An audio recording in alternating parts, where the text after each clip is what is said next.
نحمده ونصلی علی رسولہ الکریم اما بعد فاعوذ باللہ من الشیطان الرجیم بسم اللہ الرحمن الرحیم۔ وظائف کے حوالے سے ہی بات چل رہی تھی، تو پاکیزگی کے بعد آپ نے جو اپنی فرض نماز ہے اس کی ادائیگی کے بعد، نفلی عبادت کے بعد آپ نے جتنے بھی اپنے مسائل ہیں وہ آپ نے اللہ کی بارگاہ میں پیش کرنے ہیں، کیونکہ ہمارے سارے معاملات اللہ کے ہاتھ ہیں۔ خصوصی طور پر ان مسائل کا شکار گھریلو خواتین ہوتی ہیں، ان کی ذمہ داری گھر کو چلانے کی ہوتی ہے، کیونکہ مرد حضرات تو وہ اپنے کام کے سلسلے میں گھر سے باہر ہوتے ہیں۔ بچوں کی دیکھ بھال، کھانا بنانا، گھر کی صفائی، مہمانوں کی آؤ بھگت، یہ سارے کام جو ہے نا یہ خواتین کے ذمہ ہیں۔ تو اب خواتین کو اس کام کو مینج کرنے کے لیے یا ان مسائل کو کام کرنے کے لیے اپنے اللہ سے رجوع کرنی ہے۔ ہمارا ماضی کیا تھا، ہمارا مستقبل کیا ہوگا اور ہمارا حال کیا سا گزر رہا ہے، یہ ہمارے اس مالک کے علاوہ کوئی نہیں جانتا۔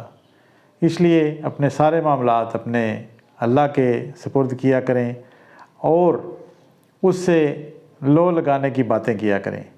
تو وظائف کے حوالے سے جتنی بھی میری بہنیں یا مائیں بیٹیاں اس طرح کے وظیفے کرتی ہیں پریشانیوں کے حل کے لیے، تو اس میں ایک تھوڑا سا اضافہ کر دوں کہ یا تو آپ فجر کی نماز کے بعد کریں، کیونکہ اس وقت زیادہ بندے سو رہے ہوتے ہیں یا وہیکل وغیرہ نہیں چل رہے ہوتے، گھر میں بھی کام نہیں ہو رہا ہوتا، آوازیں کم ہوتی ہیں، شور کم ہوتا ہے۔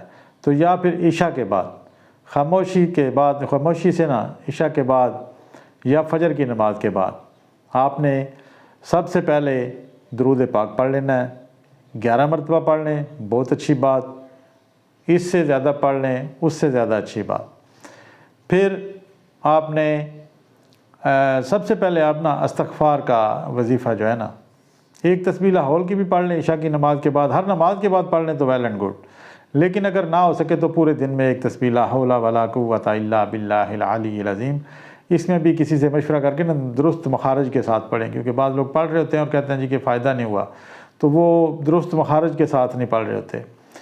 تو اس کے بعد جو ہے نا استغفار جو ہے نا بڑا ہی بہترین کامل وظیفہ ہے۔ اس کے بارے میں آپ نے امام حنبل کا واقعہ آپ نے سنا ہوگا کہ وہ کہتے ہیں کہ مجھے کام کے سلسلے میں کسی دوسرے شہر جانا پڑ گیا، وہاں پہ میں نے کہا کہ لیٹ ہو گیا تو میں نے کہا مسجد میں رہ جاؤں گا۔ تو مسجد کے جب اندر لیٹے ہوئے تھے تو جو ملازم تھا مسجد کا متولی تھا، اس نے کہا جی کہ باہر نکلیں، میں نے مسجد بند کرنی ہے۔ تو وہ ان کو صحن میں آ گئے مسجد کے، تو انہوں نے کہا جی میں صحن میں لیٹ جاتا ہوں۔ انہوں نے کہا صحن میں بھی نہیں آپ لیٹ سکتے۔ اب ان کو یہ تھا کہ میں کہاں جاؤں، تو وہ نکل نہیں رہے تھے، تو اس بندے نے آپ کو پکڑ کے نا کھینچ کے یعنی کہ سیٹ کے ٹانگ سے باہر نکال دیا۔ اب وہاں پہ ایک بندہ گزر رہا تھا، تو اس بندے نے دیکھا کہ انہوں نے کہا جی کہ اٹھو بزرگو آپ میرے ساتھ گھر چلیں۔ وہ آپ کو گھر لے گیا، آپ کو بہترین بستر دیا، کھانا وغیرہ دیا۔ تو آپ اس سے پوچھتے ہیں کہ آپ نے کوئی مطلب آپ کون سا عمل کرتے ہیں، اچھا عمل کون سا کرتے ہیں، کیونکہ انہوں نے دیکھا کہ وہ ہر بات پہ نہ کچھ وہ پڑھ رہا ہے۔ تو اس نے کہا جی کہ میں جو ہے نا وہ کثرت استغفار کرتا ہوں۔ تو آپ نے کہا اس کا آپ کو کیا فائدہ ہے؟ تو اس نے کہا جی کہ میری کبھی کوئی دعا رد نہیں ہوئی۔ تو آپ نے کہا کہ جو آخری تم نے دعا کی تھی وہ کیا تھی؟ تو اس نے کہا جی کہ میں چاہتا تھا کہ اس وقت کے جو امام ہیں، امام احمد بن حنبل رضی اللہ تعالیٰ عنہ، میں ان سے ملاقات کرنا چاہتا ہوں۔ تو آپ کھڑے ہو گئے، آپ نے کہا کہ اللہ نے تیری دعا سن لی، میں امام احمد بن حنبل ہوں۔ تو وہ آپ کے ذہن میں بھی یہ بات آ گئی کہ اب اس بندے سے ملاقات کے چکر میں اللہ نے مجھے گھسیٹ کے مسجد سے نکالا ہے اور اس کے گھر بھیجا ہے۔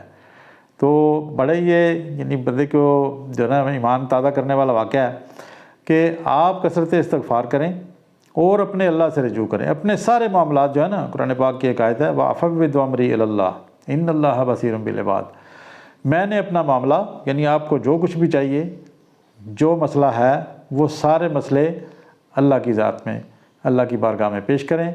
اور اس کا مطلب یہ ہے کہ میں نے اپنا معاملہ اللہ کی بارگاہ میں پیش کر دیا۔ اللہ بہتر سننے والا، دیکھنے والا، سمجھنے والا ہے۔